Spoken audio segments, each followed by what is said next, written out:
This is what $8,400 worth of hair extensions looks like, y'all. Here we have 450 grams of luster lengths wefts. And here is my client's hair before, and today we are going to be installing these and turning her into Rapunzel. So this hair is 30 inches long, and like I mentioned, it's 450 grams. This client likes to wear a lot of hair, so I am putting in first the beaded foundation before I sew these wefts into her hair. I have a few different methods for how I do my bead foundations based off of how much hair I'm adding. So the way I'm doing these beads is to basically fit as much hair in as possible into each row, because I only do 2 rows on her head. If you can believe that, I add all this hair into only 2 rows.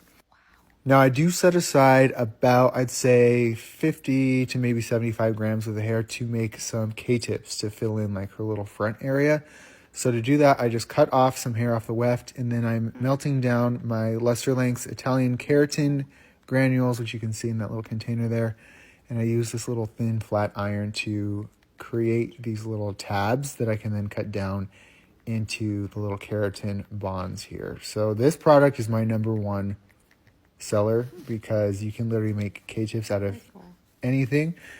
So after I make those little strips, I take my wire cutters here and just clip those down into the desired sized bonds. I make them like different sizes depending on where I'm installing them. But then we just go ahead and pop a few of those in, like I said, into her front kind of bang area to extend those as well.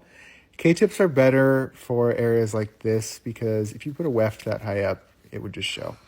So after those are in, the look is complete, and she went from, length that was just a little bit below her shoulders to this glorious, icy Rapunzel look that you see right here. So y'all, when it comes to hair extensions, you get what you pay for.